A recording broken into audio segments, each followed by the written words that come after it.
Hello, and welcome to Leadership in Challenging Times on the NorQuest College podcast. Hosted by Dr. Jody Abbott, President and CEO of NorQuest College, and Lieutenant Colonel J.C. Wilson, 3rd Canadian Division Headquarters with the Canadian Army, this podcast will discuss challenging and difficult topics affecting community, business, and soldiers alike. The presenters may at times express their personal opinion or take a contrary position to expand the conversation, ranging from leadership to sensitive subjects to current affairs. The podcast will tackle issues in an open manner with an eye on identifying and expanding ideas from all sides of the discussion. Jody and Jeff will now start the podcast. Good day, everyone. Welcome to podcast number 16, Leadership in Challenging Times. Jeff and I are here today with Jackie Nowen, branch manager of the ATB agency at NorQuest College. And today we have a very interesting topic, I think important to both students and soldiers and the general public, which is financial literacy. So I'll hand things over to Jeff to get us started. Yeah, well, thanks for coming out. We, Jody and I have been chatting about some really relevant subjects we want to have, and this is one that sort of popped right up to the top, that it's probably a good idea that, I've got kids now that I'm having these conversations about what an RRSP is and what a tax-free savings account is and what compounding interest and all these types of conversations. And although the kids take it in calm and different levels as they go through high school, I don't think they retain enough to make informed decisions. So that's kind of why we wanted you here. So go ahead. So thank you for having me, Jody and Jeff. It's my pleasure to be here to just share some insights of financial literacy. And, in my role as the bank manager at ATB, I do see my share with diverse clients with different needs and where they are at in that financial spectrum. So we see students, all the way up to instructors and the general public, and different age ranges as well. And so it's a very diverse group that we see and we service to, and we work with them to achieve their financial goals. Jackie, can you tell us first about the ATB branch at NorQuest College so our listeners understand who is the branch and what we do and where it is? Because I just realized I don't know where it is. So. Yes, so I'm very proud of this agency. We are the first agency that's owned and operated by NorQuest College. And what that really means from an innovation perspective is NorQuest owns this agency, and the revenue that we generate from our operation stays with NorQuest in supporting our students and, the strategic goals of NorQuest College. And we are the first in the province. That's really cool. Well done. Dare I say in the country even. We think so. Yeah, wow. We think so. That is really cool. We think so. To have this licensing agreement with ATB Financial to do that. And, it's a great partnership with ATB Financial because they serve Albertans. And the mission between ATB and NorQuest just aligns so well that this is a great operation. And we've just celebrated our first birthday recently, and we've got over 500 accounts on our book of business. And so it's gaining momentum, and we hope to spread the message even further so that our external general public knows that we exist in the college and that they would come and bank with us. Very cool. That's great. Yeah, I'm really impressed here. Like, where is it physically in the college? It's physically in the Singmar Center for Learning, and it's right in the atrium area. Oh, okay. So it's on the way to the bookstore. And where the stage is, right? The stage up there. Yeah. Okay. So we've got our prime real estate right in this beautiful atrium, and we are gaining popularity among the college because we've got some different programs throughout the years that our team does. And one of them for students especially, similar format, is Ask the Banker, where I set up stage in front of the agency. I get up there, and for an hour, students line up and they ask me questions about different finance topics that they're interested to learn. And as they ask me the question, they get to spin the wheel for prizes. And one of the draw that we brought to the college was a donut wall. So this was a wall filled of Tim Hortons colorful donuts. and just to attract our students, just to have them be curious. What is this all about? And then I was pleasantly surprised by the quality of the questions that our students were asking. And one of the topic that was top of mind was savings. Oh, good. Yeah, okay. How do I save with the constraints of being a student? And what should I be doing with my money? So these are some really great questions, and I'm very happy that students are thinking about that. So with that question, if I'm a student, how do I save? Because I have tuition and fees, I have housing, I may have children. So I have a lot of demands on my resources. So Absolutely. What are some tips that you would give to students, soldiers, and the general public? First thing is always just to make sure is to keep it simple, because a student has all these demands and they constantly having to make trade-offs, is to make it simple. And the purpose of having a savings plan is so that you can achieve your plan.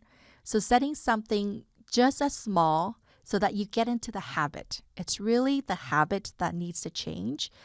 To ensure that you focus on savings. So as easy as setting an automatic savings plan with $10 a month, $20 a month, whatever that dollar amount is, it needs to fit within your budget and your life at that moment. So if you can't afford $20, then let's do $10. But what I'm instilling is that, you know what, giving that you have all these monthly obligations, you need to set money to save. That's I think that's a really smart way to go, because sometimes people say, I will have a savings plan that is based on how much I have left over at the end of the month. And in variable, oh my goodness, it's all gone. So really, it's almost like you're saying, I have a budget for food, I have a budget for entertainment, and I have a budget for savings, and it's making a commitment that money goes in. Is that correct? Yeah, absolutely. And so the question I also get is, how much should I be putting as away savings? So certainly they can look at what's called the 50-30-20 rule. So based on, and this is from a perspective of someone that's earning an income. Okay. So if you are at work and it's part-time work and you're getting an income, so 50% of that income should be allocated to your needs, such as housing, your rent, utilities, car payment, insurance. These are the needs that you cannot go without. Right. 30% of that then can go to your wants. So these are wants that are discretionary.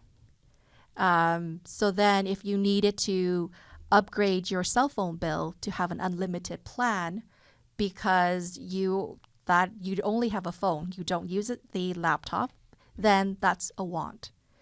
But going and to buy new clothing, makeup, or just fun stuff, that's not a want then. So you have to really define what is a want and what's a need. And lastly, 20% should be set aside for savings.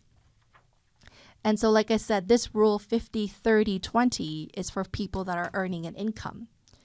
And for our students, some of them don't have that income, or if they do, it's a part-time income. So with my part-time income, it's harder to apply this rule. So what I suggest is, $20 as your bare minimum. Set aside $20 every time you get direct deposit into your bank account. I will set up an automatic withdrawal, $20 to go to your savings account.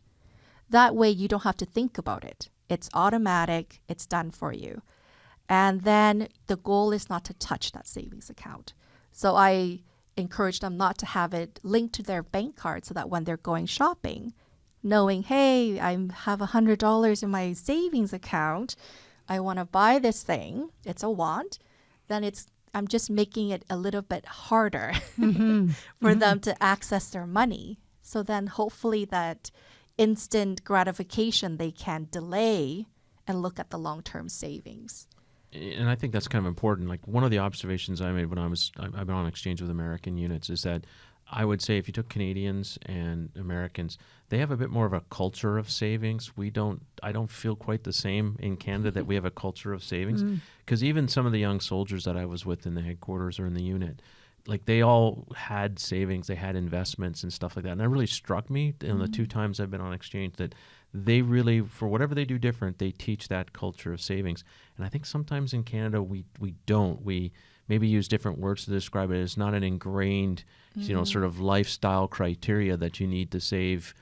Maybe it's because of the better social structures and safety nets and stuff that we have, and maybe that's something different between the United States and Canada. But it really struck me as the difference that we don't have that. And I know I've tried to instill it on my kids that you got to start throwing stuff away, because as soon as you start putting that money in that bank account, and maybe you have it, you can only get it with Dad's signature, so you got to convince me that you want to get at it. Good the luck. odds, the odds are I'm going to say no unless it's something extreme. And I think that's something that we have to instill from a societal point of view to get people on board that, that's part of your responsibility is to save. Yeah, it's funny how, even though I have the best laid out plans, I have all the numbers to back up my recommendations to my clients as to why this is a good savings plan. By the end of the year, you will have this X amount. And yet I feel people make financial decisions based on emotions.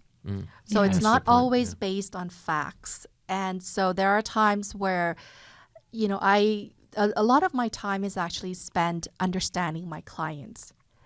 What is it about them that makes them unique?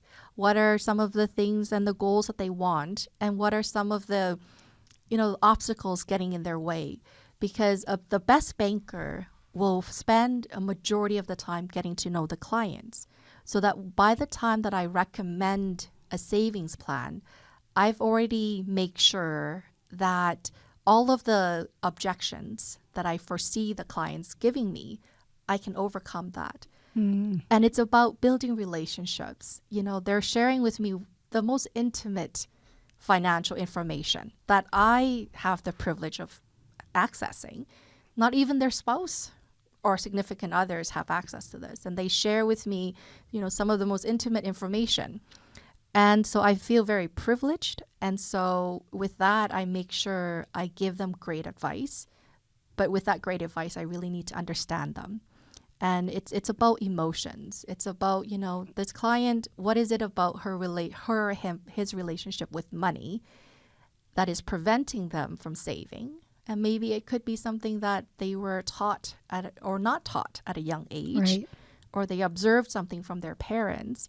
And so it's all these other variables, and it's just not the facts that I'm laying down for them, that I have to kind of find that intersecting point to make sure that they understand the concept of savings, but also I deal with the emotions aspect of it as well. So in that, Jackie, given that people make decisions on emotion, not fact, and even when the facts are right in front of them, and given that you develop a relationship with the client to help them to set whatever their savings plan is there a way to tie emotion to the decisions on savings? So what I'm thinking is that, one of the things, if you're a young person, it's your first savings account and you think, oh, it's going to be impossible to even live without that $20 a month that I can access. But then over time, it's $100 is sitting there, $200. Yeah. I see that as a point of pride. So you can create emotion around that, because I think lots of times, and I think we'd probably be surprised in our society how many people don't have that fallback. If something really goes wrong, they don't have any money in savings, or they have very little money in savings. Yes. So how can you create that that same kind of emotion as the thrill of I just went and bought a new pair of shoes and I'm all excited about it. It lasts until the first time I wear them in the rain, and then it's like, well, they're no good anymore. But how do you create that emotion for what you're building? Because it's a huge accomplishment when you can build a savings account. So then I spend a lot of time in making sure clients can have a goal, a very specific goal in mind. I want to save this money because I want to buy, whether the decision is right or wrong, I don't question that. It's the goal, and it's the whole process of achieving a goal. Is if I want something, and it could be, I want to buy my first car, or I want to save enough money so that I go on a vacation. Okay. Mm-hmm. So then this account, we'll call it a vacation account. Then where do you want to go? What are some of the things that you love to do on your travel? Have you started looking at the list of your to-dos and your list of the countries? And if there's like, well, I want to go to a beach resort, Mexico, then just creating that visualization of that, putting a savings plan now in and linking it to a very specific goal and a specific destination. Okay, if I need to save $1,000, and it's going to take me 16 months. Let's take that $1,000, divide it by 16 months, divide it by further, because maybe you get paid bi-weekly. What does that amount look like? That's good. And then we're going to set that up. And if it's like, you know what, maybe 12 months is too aggressive. Okay, 14 months, 16 months. Then we'll translate it into bite-sized goals. Okay, so now your vacation account, we're setting it up for every bi-weekly paycheck. It's $75. We're going to let this run in 3 months just to see how you do. And I will call you or email you to touch base on how you're planning for your trip to Cancun. So then I would diarize myself an activity to reach out to this individual 3 months. Hey, congratulations, you've saved up that much amount for your Cancun trip. Now we only have X more months to go. So then it's creating that and putting that to the client that there's a very specific goals, but then it's something that they want, they get excited about. So it's no longer, my banker told me that I should be saving $75 every paycheck. I'm saving for my Cancun vacation, and how I'm going to get there is by saving $75 for every paycheck. So it changes the mindset of the client. Maybe we should change gears a bit too and talk about, the products and things, and maybe lifelong savings as well, right? Like rather than short-term, pay for school or something like that. Because I know there's some specific savings terms that we need to sort of break down so people can understand them when they're used. Yeah, so whenever I always give the advice that whenever the government gives you anything and it's called tax-free, you need to take advantage of it. I agree. Because there's two things in life that we cannot avoid: taxes and death. Right, right. So if the government is willing to give you a product and they're going to say it's tax-free, take advantage of it. So to me, every Canadian resident, and you can be an international student and qualify for this because you're living in Canada, can open a tax-free savings account. And then you can save money for whatever goals you like. The great thing about this account, and that's why I'm advocating for it, is any interest, any dividends that you earned from your investment becomes tax-free. So you don't have to pay taxes on it. So if you put in $100 and you earn $20 of interest, you will not receive a T5 investment income from the bank, and you have to include this $20 interest onto your income taxes. So then that $100 plus your $20 now is going to be $120 invested for how many years you want. So by the time that you want to take it out, any income you earned in this account, you do not pay taxes on it. So Jackie, even when you take the money out, it's tax-free then as well. Correct, because you're putting money after taxes. So the difference between a tax-free savings account and a retirement savings plan is you don't get a tax credit with the TFSA. Okay. So $100 that you put into your tax-free savings account, it's your after-taxes money. Right. Okay. Whereas if you put in $100 RSP, the government is saying you contributed $100 to your RSP, here's a tax credit of $100. Then you get your tax receipt that you would file for your income taxes, and that reduces your taxable income by $100. So therefore, if the government is giving you tax break with the RSP account, they will impose certain regulations and rules when you take out that money. Right. Yeah, and that's where it gets complicated because you're just deferring your tax, and you have to be strategic. Absolutely. And so, the difference between a tax-free savings account and RSP there are differences, but the purpose is to save. And, maybe clients do need both a tax-free and an RSP account. And so there is no right or wrong answer whether you should have one over the other. It really depends on your circumstances. But I'm in the belief that you should have both because tax-free, it's for your all-in-one account. Whether you want to save for vacation, buying a car, even buying a house, you can go through that. RSPs are very specific. There's 3 common purposes of using RSP money.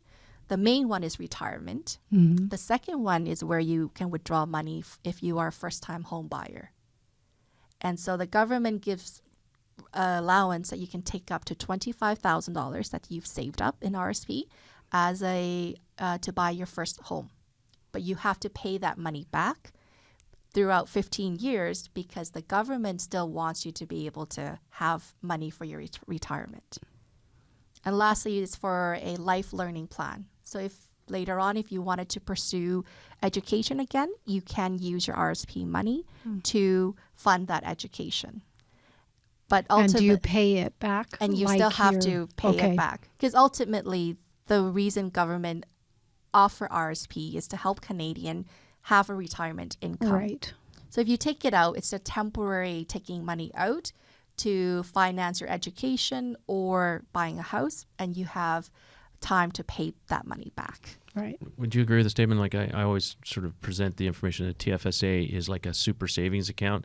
It's a short-term product and a long-term product. So you can leave it there and work as an investment and leave it there forever. Or if you needed it for something, it's a better savings account because the interest that you've earned, you could take, say there was an emergency payment you take that out. You're not going to pay any taxes on it. It may have been interest that you earned earlier, and it could be useful for that. But it's a long-term product where I think that an RRSP is more of a long-term product. You're not going to touch that until you have a whole bunch of digits in your age.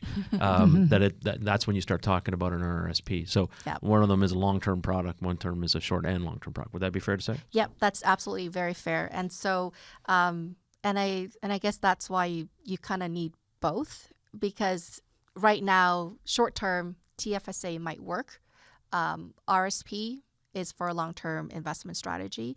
And RSP is typically used to reduce your taxable income. So on average, our income is the highest when, we're certain income brackets when you're working. So at that time, you might need a RSP so that you can reduce your taxable income. But that's a very easy explanation of TFSA versus RSP. And if a student, probably just, again, correct me if I'm wrong, if you're a student and you're not making a lot of income, the post-tax RRSP benefits won't be as great because you're deferring that tax. You're better off to take it in when you're earning the most and you have the most tax obligation, so you get the most benefit of it. And you're better to take it out when you have the least tax obligation, i.e., you don't necessarily have an income. And that's kind of how you view it. Because if you have a lot of RRSP investments and you're making a minimum wage job part-time, you're not going to reap the benefits that you would say 3 years later when you have your first job and you're earning more money, and therefore you have more taxable income. That is absolutely correct. And also too is in order to open an RSP account is you have to have employment income. So for students that only go to school, an RSP account is not available to them, whereas a tax-free savings account is, because the only 2 restriction is they have to be 18 and they have to be a Canadian resident. And so for a student, TFSA is the best product to go with. And then as you get into employment, then an RSP might be something down the road. And Jackie, how much can you put into TSFA? So with a tax-free savings account, it was introduced by the government back in 2009. And when they first introduced it, you can put in $5,000. And each year from 2009 all the way to 2019, each year the government sets a limit for you. And it changes every year? It could changes every Okay. year. And so then depending on when you open this tax-free savings account, you can go back all the way to 2019, Yeah, it's 2009. cumulative. Yeah, it's cumulative. Oh, okay. Cumulative, and then So you can invest that. top it up. If you only put in 3,000 in the first year, you could top it up by the 2. Exactly. Okay. And so then for those that's never opened a tax-free savings account before, I think this year's limit is almost like over 60,000. Oh, okay. Don't quote me on this. Okay, okay, that's okay. But because it's cumulative, then it is, it's can go over, and then if you don't contribute all of it, next year you can do it as well. Oh, okay, Yeah. okay. Just So- checking. She's just checking on her phone because she's Yeah. really Yeah. concerned about the numbers. Well, let's move that along. So we've got those two products, and that there's two options plus a normal savings account plus a normal checking account, and then savings account, usually has a okay interest rate, so you can throw some money in there, but you're not going to earn a lot of money. You probably need an investment product of some sort, which we can get to in a minute. And then you have a checking account, and a checking account normally has you pay a fee or something to the bank, and you get so many checks, and you can do certain things within that, as well as like bank withdrawals, right? So that's important for a student to understand, or a soldier, anybody. You have to understand your service fees. You have to understand how many transactions you can do before you start paying per transaction. So if you're a kind of person who spends 5 cents buying gum, with your debit card, and after a week you're now paying 10 cents for every 5 cents transaction, that's probably not a good way of doing business, right? Yeah. So the banks offer an array of different accounts. I like how you did that. You did array, and then for the listeners, she put her hand and sort of Array. gestured out in a big wide arc, an array of products. Go ahead. Yes. And so each product has a purpose. And it's really important to make sure that when you open an account, your purpose aligns with the type of account that the bank is offering. And so one of the most common mistakes I see students or just young clients in general is they would open a checkings account, which is meant for their day-to-day banking. You pay a monthly fee for being part of the membership of this particular bank. And there is a certain amount of transactions that you can use. Now, transaction for a checkings account is meant for any time money leaving the bank account. So banks, we love deposit because we love getting money coming into our bank, Of course. but we don't typically like to give money out. So therefore, if your deposit, you can deposit as many times in a month as you want. We love that. But we would put a restriction on how many times you can take that money out.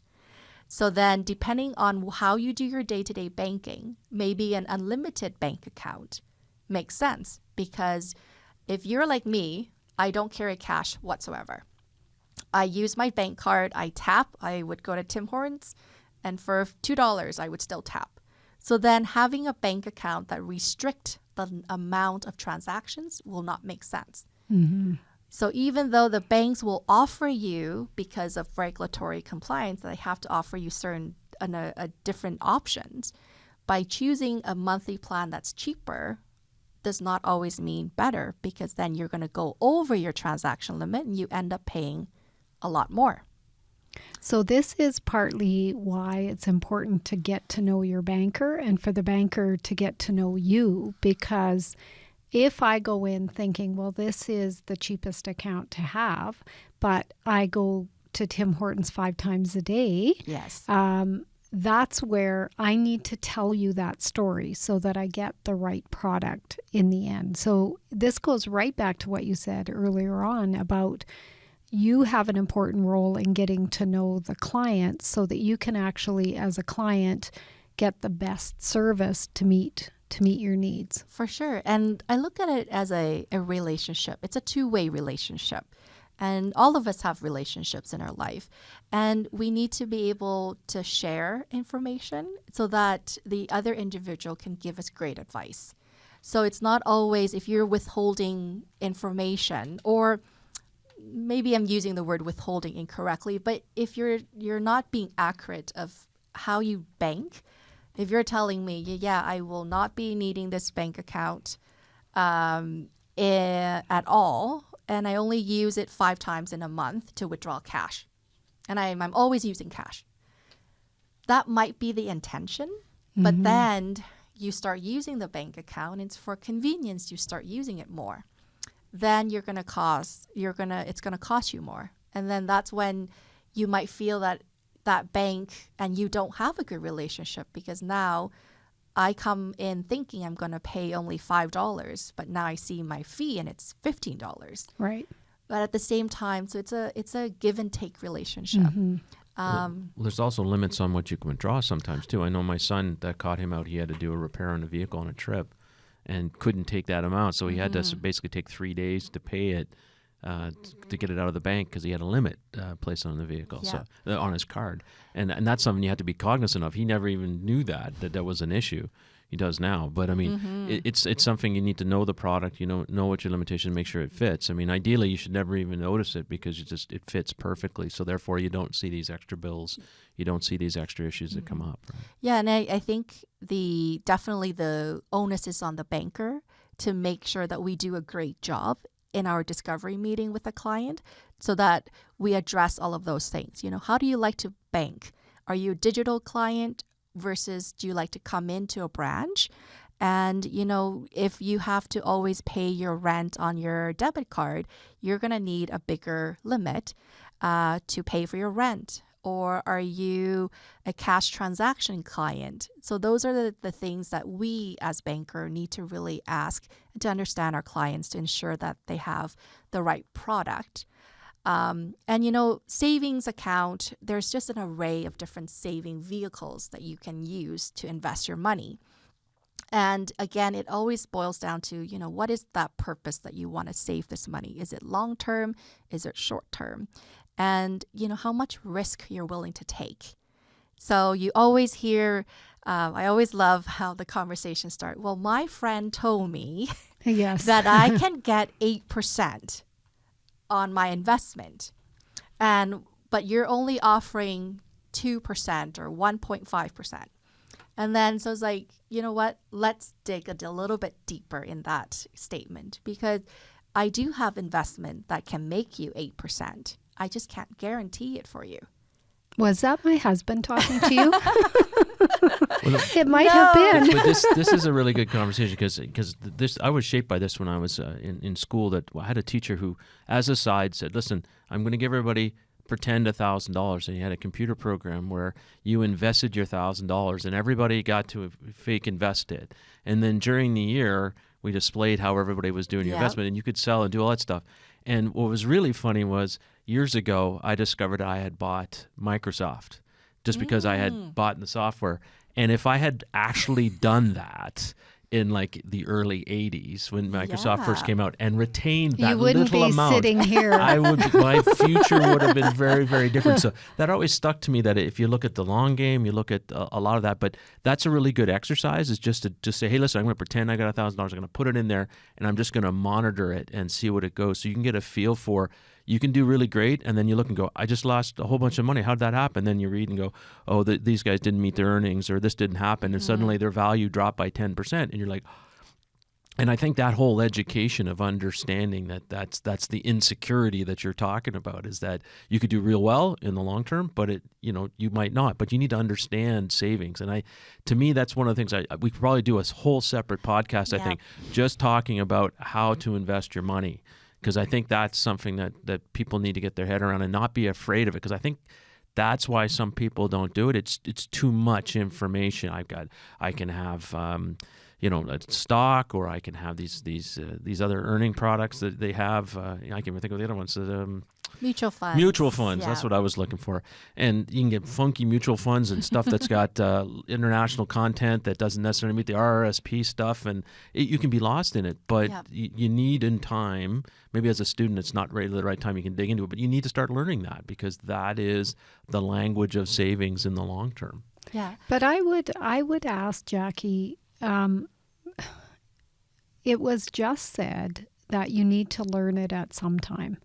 So when we were talking about the difference between TFSA, and RSP, when I think about it, I didn't learn about those things in school at all. I didn't learn about saving money. I didn't learn any of that. So I would ask, based on your experience, is that being taught in the K-12 system? We offer some financial literacy, I think primarily through the work that you do, and I think a little bit sporadically here and there. But is that a gap? Because certainly we'll hear an anecdote about young people coming into early employment or into school, don't know how to handle, I have rent to pay, I have food to buy, let alone putting some money in savings. So what are we doing based on what you might know of what we're doing? And what could we be doing to make sure that young people are prepared? That is a very loaded question. Yes. So the most common statement I always get when I meet clients is, I wish they taught me this in school. Hands down. That is the most common statement that clients make. And then as a parent, they said, I wish my kids can start learning this. So then right now, the education system, and I'm not an expert on how the education system is, but there's definitely a need for courses on personal finance and just being able to just have that financial literacy. To me, financial literacy is just kind of like your foundation. It's understanding personal finances concepts so that you can make an informed decision. And throughout your life, you're going to build on that literacy to build confidence, and that so you can make great decisions so that you can finally achieve financial wellness. So to me, that's kind of the triangle, the building blocks. So right now, there are certain schools that are doing something internal, where at ATB, they do have a junior ATB program, where the school partnership with ATB location, and the students there, and they're in grade 5, 6, actually will learn about banking and assume banking roles such as your CEO and your marketing people and tellers and all of those things, to have them first be introduced to banking, which is an awesome program. But it's only certain school that would want to participate in that. So it's optional. Okay. So it's not mandatory. And so I've started having this conversation. It's like, if we want our students to be prepared in life, then we need to make sure some of these things are being taught in school. Right. And to me, there's kind of 3 opportunities that we can get our students, at that elementary level, grade 6. By then, most of them should have a very basic youth account, bank account that their parents open for them, that they're starting to transact on, but not really, because their parents are still being the main signing authority. And then at that junior high level, where now they might have a part-time job, working as they get prepared into high school. And at that time, they're starting to think about university, student loans. So then at the grade 9 mark is to have something to make sure that they understand the concept of credit. What credit is, because I'm going to need to understand it when I start borrowing money to finance my university or post-secondary. And then at that grade 12 mark, again, you are now becoming an adult. Most of you are going to leave home for the first time to pursue your education. You're going to be on your own. You're going to potentially share with roommates. So budgeting is important, and managing, the student loan debt that you have, and to kind of build on that continued foundation. Because right now, some of the students I see, it's their first year here, and they've already wrecked their credit. Oh dear. So they've already got a collection item, and I'm just, my heart goes out to them because it's cell phones. Cell phones are notorious. Don't even get me going on cell phones. Cell phones are notorious because it would impact a student tremendously when they have a collection item from a cell phone company that they cannot pay off. And it affects their ability to get their first credit card. And, all the banks, we have a student program where we would grant a student a credit card, $500 as the starting limit for them to start building their credit. But we what's important in building your credit? So I have my first credit card. I've never had one before. Tell me what I should and shouldn't do. Yes. I always like to tell them and kind of threaten them. Your first credit card, it either makes you or it breaks you. And so what we want to do is we spend a lot of time on how to use it. So your credit card, it's meant for you to use to build credit. Having it and just not use it at all doesn't help you. So you need to demonstrate your ability to manage your money by using it and by making payment. Making the payment is crucial. So if you were to have a $500 credit limit, you go out and you spend $200. The goal is that when you get a credit card statement is to pay off that full $200. Therefore, the benefit to you is you don't have to pay typically 19.99% interest. And then it builds great credit because you're making the full payment. It gets reported to the credit bureau agency, Equifax, that you've made your full payment. And you continue to do that. And within a short period of time, you have now demonstrated to the banks that you can manage your credit by using it and paying it off. And so how important is that establishing your credit early on when you're maybe 30, 25, buying your first house and getting a mortgage? It is absolutely crucial because the two things that banks look for is credit and your income. Have you demonstrated the ability to honor your debts based on your historical information? And does your existing income support you by taking on this additional debt? So if you turn 18, get your first credit card because you qualify for a student credit card. Demonstrate that you can use it responsibly by not just making the minimum payment. I've seen countless students would come to me and make just a $10 payment. And I said, that's great that you're making your payment. However, it does not improve your credit history because you're just making the minimum payment. And if you're constantly at the maximum $500 level, you're not improving because you have never brought it down enough. I always recommend 60 to 70%. If you need to carry a balance, aim to only carry 60 to 70% based on your credit limit. So if you have a $500 credit card, if you have to carry a balance, 70% of that, it's about $300, $350. If you go more than that, then the credit bureau is going to rate you as high revolving use of revolving credit because you're constantly at the top. So really it's, if you're in that situation, you're not a good risk to the bank. Is that correct? Because there's a chance you won't be able to make the next payment, or you may never make the full payment because you're always at the top.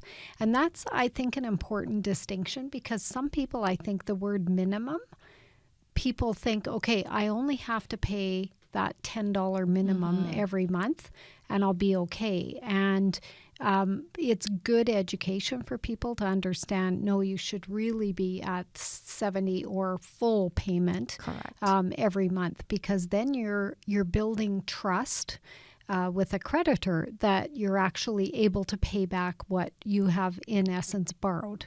Yeah, for sure. And if you were to be able to manage that debt great at 18, and you've started working and maybe you needed a vehicle loans, then it's going to be much easier for you to be able to ask for that vehicle loan because you've demonstrated after 3 years or 4 years that you've managed your credit with this one credit card, and you've built up a savings plan.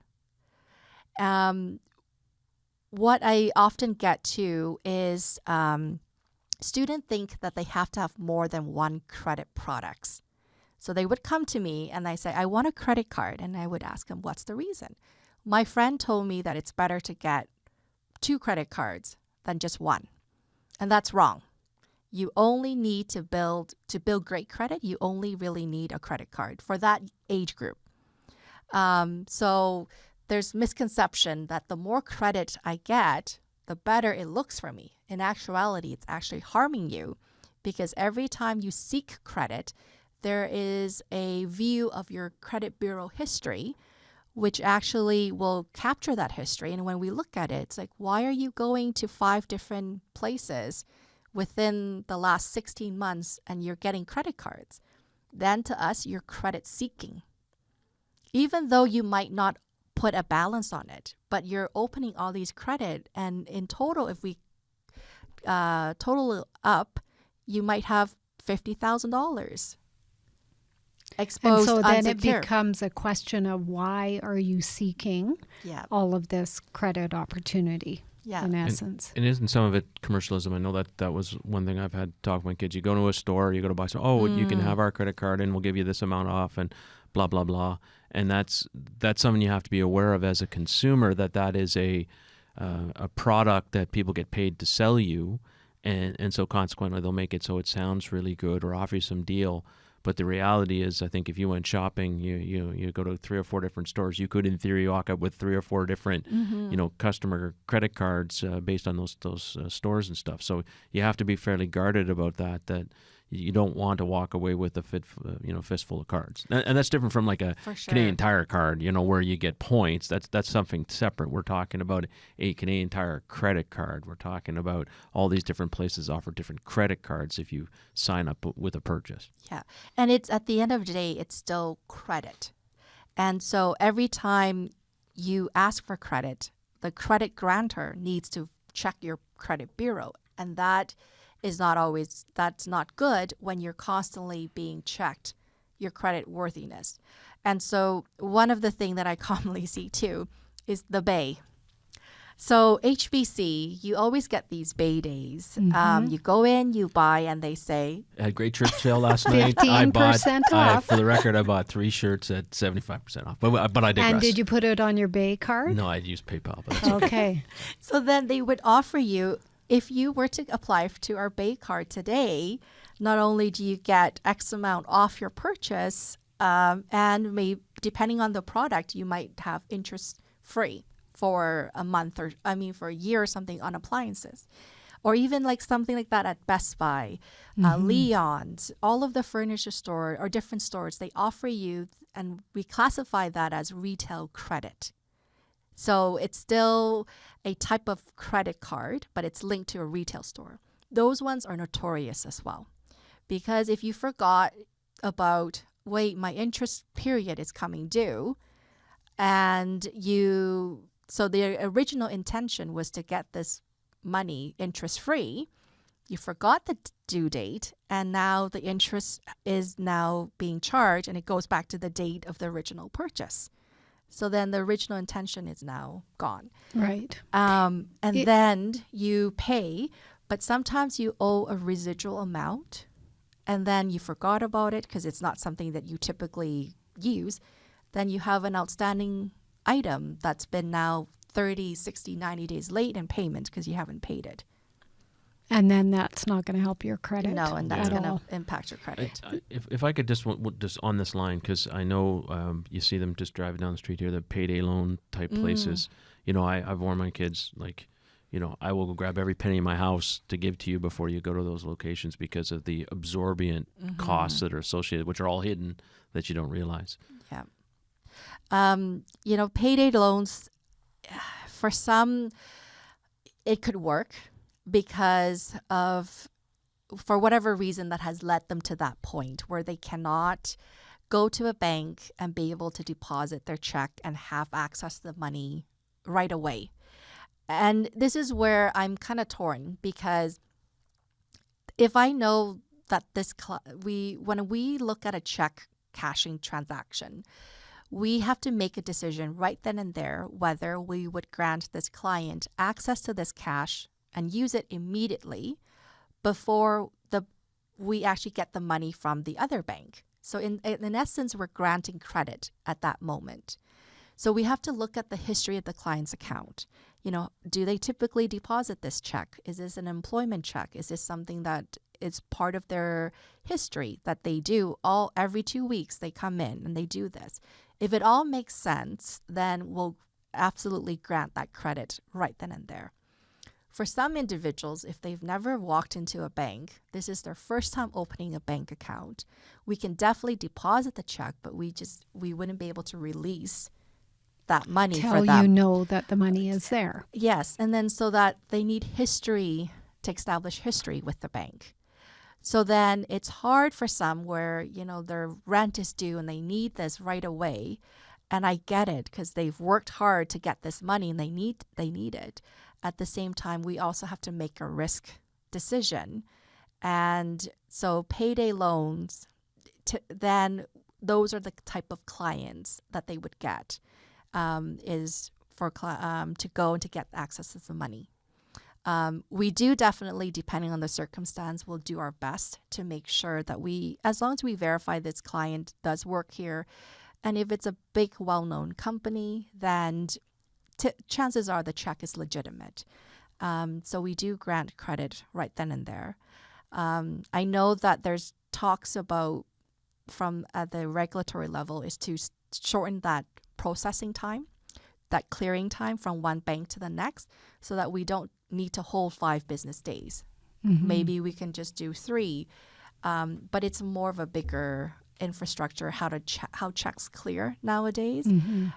And of course, if a client has a direct deposit from their company, it goes in like cash. So of course, there's no hold on that. That was my next question, because that's for a student who's never had this, they get told, "Hey, bring us in the information from your bank account," and they go, "I don't know what you're talking about." Normally they can get a form from you that you filled all the bank information, they sign it off, and they give that to their employer's HR section, and then they take that and do direct deposit. That's the way to go rather than getting a check. Yeah, and I think more companies are doing that. It's more so the smaller companies that still write manual checks, and that's when it's going to take a little bit longer time to process. And you know what? If clients can wait, then certainly establishing a relationship with a bank is much more preferred than continuously cashing your checks through payday loans. Mm-hmm. And I think that you've done a really good point, because I know I can think of throughout my life, being in the military, I moved all over the place, that we actually kept the same bank and the same banker, even though I hadn't lived in that city for a number of years. And I would call them and say, "Hey, I got a question for you." But I stayed that relationship with that one bank for like 10 years, even though for 8 of it, I didn't even live in the same province, simply because we had a relationship. I'd ask them some advice, and I kept all my accounts there. In the day of, online banking, it didn't really matter. My pay went in, directly. And I felt that was very important, because that advice about what to do at certain times, because as your life progresses, you're going to have different stresses, different problems, different crises. You have a death in the family and you need to solve stuff. Or, I'm just dealing with my son. You have to pay up front for dental surgery. I didn't plan to have $2,500 leave my bank account suddenly and then have to wait. And I've been fighting with one of the insurance companies to get the money for it, and it's been going on for a long time. It's really hard to have that planned into your numbers. And people say, "Hey, you're supposed to have 20% liquidity." Whatever. That's just not reality. Life. But as life progresses, the demands and the needs, and you need to have somebody you can go talk to. And sometimes it could be a spouse, it could be a parent, but ideally, it should be your banker. Well, and to me, even though a lot of things have moved online and we have a relationship with our computer, I think when you need credit, when you are doing the big purchase of your home or your car, having set up the relationship at the beginning with the banker, even though you may meet Jackie at the beginning and spend a bit of time with her. She has a sense of your needs, and then you do everything online, knowing that you can pick up the phone again to say, Jackie, I haven't been in for a while. However, I've graduated now. I've paid off my student loan. I want to buy a car. You helped me at the very beginning. How do I do that? I think that relationship piece is still very, very important. Oh, absolutely. And I think that, when you ask bankers, they will always say this statistically, clients are moving their day-to-day transactions to online. They're using their mobile phone online to do their day-to-day banking transactions. So foot traffic coming into the branch is decreasing, which is absolutely correct.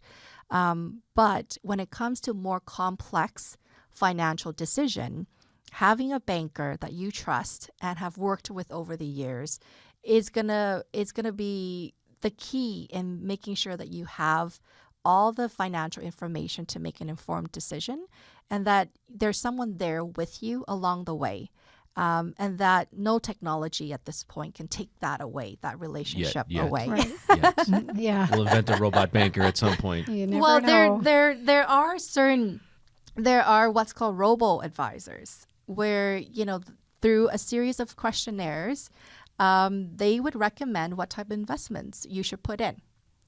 But to me, clients' investment strategy and who they are is beyond those questionnaires. So then, unless the questions are becoming much more in depth, but then does a client want to fill out hundreds of questions about No, themselves? they want to have that interpersonal relationship. Yeah. They want to It's a build that personal relationship. issue. It's Yeah. a personal thing.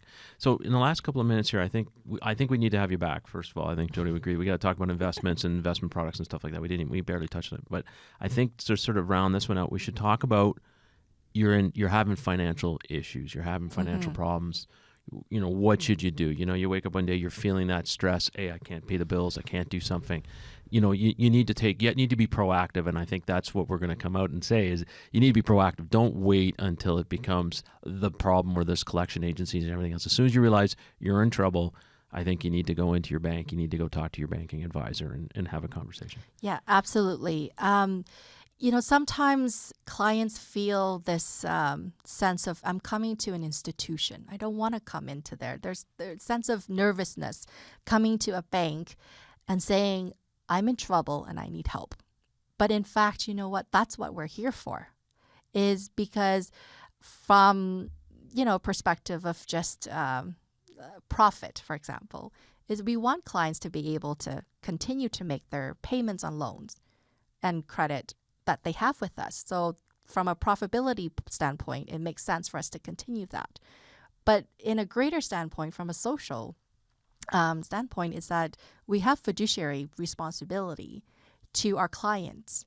And so if a client is experiencing financial distress, the first step is to come to the bank right away. And to your point, Jeff, is not wait until it's too late. If you're feeling a sense that I can't meet my current obligations right now, then that's really the trigger for you to come in, to just review your finances and to have someone that just takes the time to look at your finances. And, as much as I know about my client, I'm a neutral party. I don't know all of everything about them. So then having a neutral party give you advice based on what they observe, based on the transaction in your account and how you do your banking, will hopefully make an impact versus talking to a friend. A friend might know you beyond that level, and then the friend's advice, although with great intention, might not really have the heart to say what's really wrong. And asking the difficult question, like, why are you, based on this transaction history I see, you're spending, and here's the calculation, $500 on things that you don't have, that you don't need. Help me understand. So sometimes we do ask the difficult questions, and then making sure that we have a plan in place. And sometimes there might not be a plan in place. And then we also have a relationship with money mentors as well. So then, if a client still has great and, still works, they are just finding themselves, they can't qualify through the normal route with the banks to consolidate all of their debts that they're paying high interest rate, then money mentors through their orderly debt payment program can consolidate all of that together and you pay a 5% interest rate. So we have certain partnership throughout the community that we can refer clients to. But the biggest thing that I find that's preventing a client from making those changes is that it needs to start with them. If they are not being honest with themselves, that I need a change and I'm going to commit to a plan, then it's never going to happen. And I've seen both ways. I've seen clients that come with me and lay out, this is everything I'm dealing with, Jackie. I need help. And I'm willing and I'm committed to making that change. Then I would look at it and I have a plan in place. We restructure the finances. This is your plan. And it's a very tough plan because she needs help or she or he needs help. The plan is big, but at the end of the 5 years, financial freedom of debt. So commitment. Yeah, and part of what I'm hearing too is that when you talk to your banker about it, yes, there's commitment, but there's also a different sense of accountability because I'm telling you, and I'm partly doing that because one, I need help, but two, I need you to help me to be accountable. And so that's also a very positive message around a level of trust that started at the beginning with the development of the relationship to I'm in trouble and I trust you enough to help me to develop the plan and help me monitor myself as I go forward. Yep. That's really good. Yeah, I think that's really good information because, the person comes in, they're vulnerable at that point, and they're being very vulnerable, so they have to have a good relationship with you. So I think that's a great spot for us to end it, Jackie.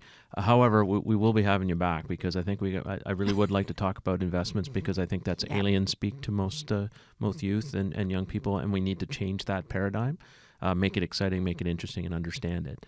And I have to admit, I work for a civilian company, and they offered us some stock sharing programs and sent me this big sheet, and I could make heads or tails of it. I had to call our chief financial officer and say, "Can you explain this to me?" And okay, that makes a lot of sense now. But I did not understand, that type of stuff, and I'm a bit more seasoned than an 18-year-old or 19-year-old. So it doesn't matter how old you are or whatever it is, you need to learn these skills. But I think we really should have you back. So thank you much, Jackie, for coming out. That was great. And I think there's a lot of really good information in there. Thanks so much, Jackie. Jackie, I wonder just if you could give us your contact information so anyone interested listening to the podcast knows how to connect with the NorQuest ATB agency. Yeah, for sure. So my name is Jackie. You can find me on the NorQuest website. Is a great way to find my contact information. Go on NorQuest website, search for ATB agency. And then my direct phone number is 780-644-6668. And my email is jnguyen2@atb.com. That's For the record, awesome. she had to think about it. She was actually thinking about that. So that's great. Thank you very much for joining us, Jackie. Thank you for having me. You've been listening to Leadership in Challenging Times with Dr. Jody Abbott and Lieutenant Colonel J.C. Wilson on the NorQuest College podcast. Any questions or suggestions on any episodes can be directed to us at podcast@norquest.ca. If you enjoyed today's podcast, please remember to subscribe using iTunes or Google Play and get updated when the new episodes become available. Thanks for listening.